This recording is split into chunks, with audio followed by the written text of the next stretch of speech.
Você já comeu uma francesinha hoje? Lá ele, porque é um prato tradicional aqui da cidade do Porto. Você só favor de estudar e de limpar a cabeça de vocês.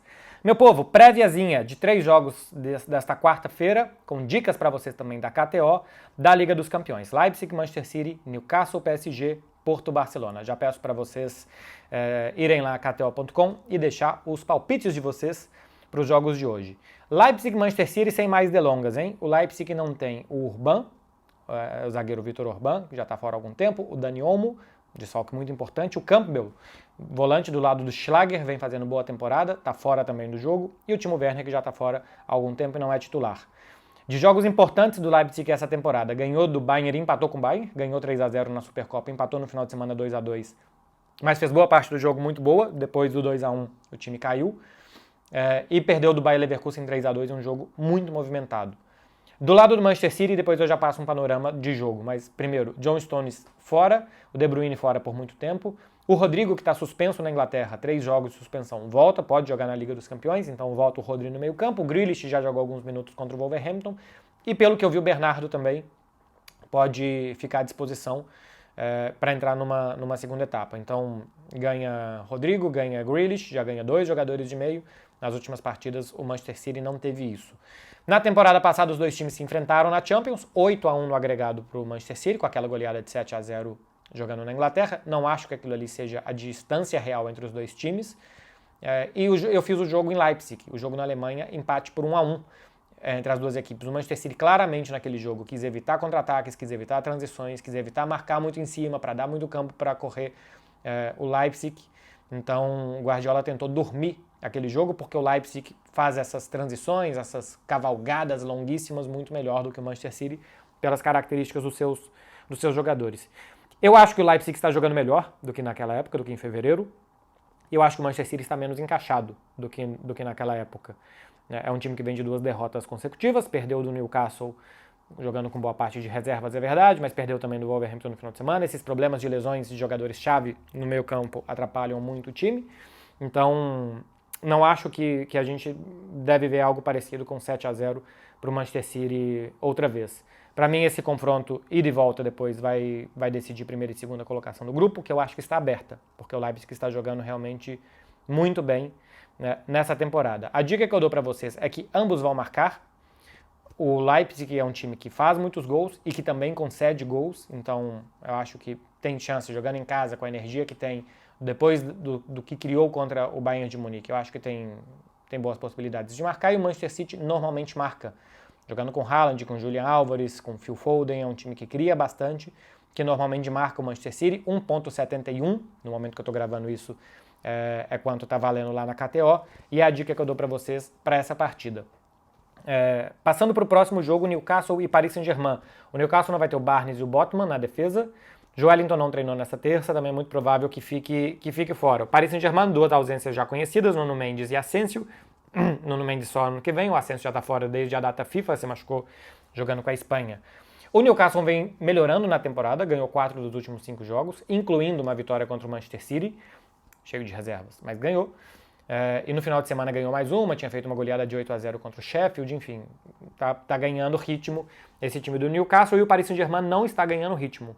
Alterna bons jogos, como fez contra Lyon, contra o Olympique de Marselha, que eram 2 times de farol muito baixo, com jogos muito ruins, contra Clermont, contra Nice, e não consegue manter ritmo o Paris Saint-Germain nesse início de temporada. Deve voltar para o 4-3-3, fortalecendo mais o meio campo, vinha jogando num 3-4-3. Então como é que vai ter 3 meio-campistas contra 4, vai fortalecer o meio campo? Porque no 3-4-3 você joga com 2 alas, jogando com Hakimi e com Barcola, só 2 jogadores no meio. No 4-3-3 você coloca de fato 3 meio-campistas, Ugarte, Vitinha e Zaïre Emery devem jogar, Hakimi de um lado, Lucas Hernandes do outro, Skriniar e Marquinhos dos zagueiros, e na frente Colomouani, Dembélé e Mbappé. Então deve ser um time um pouco mais acostumado com esse esquema de 4-3-3 que foi utilizado em boa parte das últimas temporadas. Veremos como que o Paris Saint-Germain se sai. O Newcastle em jogos grandes não costuma ir bem, foi muito mal contra o Milan, eu acho que defendeu muito mal os cruzamentos, defendeu mal a área. O Milan não conseguiu entrar tanto na defesa, mas conseguiu cruzar e conseguiu terminar muito bem as jogadas. Em jogos que a gente viu contra Manchester City no campeonato inglês, praticamente só tentou sobreviver o Newcastle, não criou nada. Contra o Liverpool, saiu na frente um jogador a mais e permitiu a virada jogando em casa, e fora que já tem um histórico estatístico também, né, de contra times do Big Six, normalmente mal. Então, o Newcastle precisa se provar em jogos grandes e o Paris Saint-Germain precisa se estabilizar. Por isso tudo, tá muito difícil de quem é que ganha, número de gols e tal, porque é um jogo de dois times irregulares até aqui. O que não é regular, e por isso eu acho que é uma boa aqui, é que Mbappé marca. A Liga dos Campeões ele vai muito bem, tem estrela, foi mal no último jogo, então estatisticamente é incomum que o Mbappé vá mal duas vezes. Normalmente se marca o PSG, marca Kylian Mbappé, é o cobrador de pênalti do time, sofreu um pênalti. Se a equipe sofrer um pênalti, ele tem mais chances de marcar, e está pagando, nesse momento que eu estou gravando, 2,28. Então é a dica que eu dou. Está muito equilibrado, as odds estão muito justas e muito difíceis de prever por esse momento dos dois times de vitórias ou handicap. Então, um anytime do Mbappé, qualquer momento, não precisa ser o primeiro gol, 2,28. Passando para o último jogo, estamos aqui na cidade do Porto para acompanhar Porto e Barcelona. O Porto com 3 desfalques na defesa. O Zaidu, lateral esquerdo, está jogando o Wendel, lateral esquerdo brasileiro, que jogou muito tempo no Bayer Leverkusen, já está aqui no Porto há algumas temporadas. O Marcano e o Pepe também estão fora. Então, 3 desfalques dos 4 da defesa. Tem um bom goleiro, né, o Diogo, e goleiro da seleção portuguesa, mais 3 desfalques na defesa, ainda não tem o Evanilson na frente. Aqui se especula que o Porto possa jogar com uma linha de 5, porque outros times como o Celta, por exemplo, fizeram isso contra o Barcelona e foram muito bem. Eu acho que não, até porque não tem 3 zagueiros, teria que recuar um volante, teria que recuar o Gudetti, e ficaria sem ninguém no banco de reservas para o setor defensivo. Acho que vai com 4 zagueiros, 2 volantes, Galeno de um lado, PP do outro. Olho no PP, hein, se vocês não viram, é bom jogador, um bom ponta direita. Daqui a pouco acho que vai estar num clube maior do que o Porto. Com Taremi, que é um fazedor de gols, que nas últimas temporadas vem jogando muito bem, na frente. É um time que em 16 jogos em casa esse ano só perdeu um no Campeonato Português, mas se a gente tira um pouco do contexto de Portugal e vai mais para a Europa, para a Liga dos Campeões, nos últimos 10 jogos em casa pela Champions, perdeu 4, ganhou outros 4, empatou 2.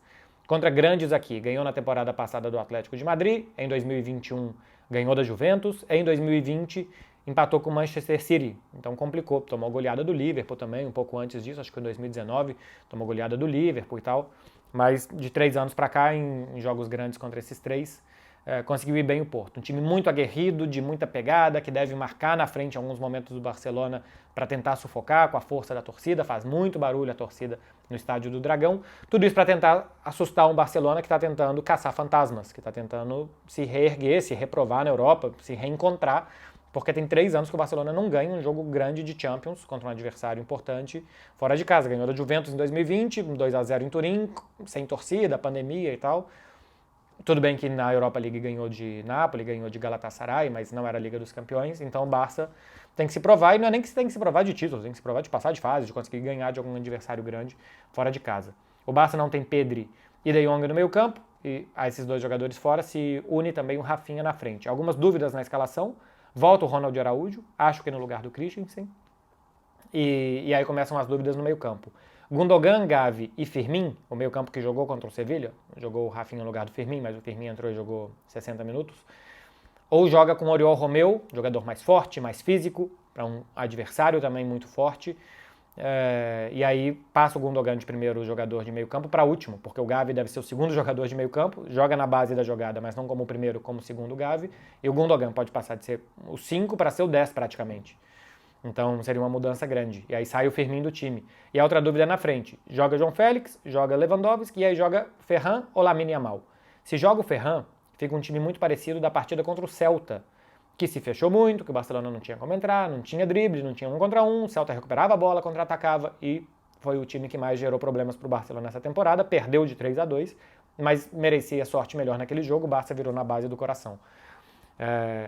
Se joga o Lamine Yamal, o Barcelona tem mais drible, por dentro, por fora, ele vai para a linha de fundo, ele vem em diagonal, fica mais difícil de prever o que vai acontecer pelo lado direito de ataque do Barcelona. A questão é que um garoto de 16 anos, é um jogo grande para ele e talvez não seja o momento de começar com o Lamine Yamal. O Xavi tem tentado frear, né, as expectativas e tal sobre o garoto até para não atrapalhá-lo. A dica que eu dou para vocês é menos de 3 gols.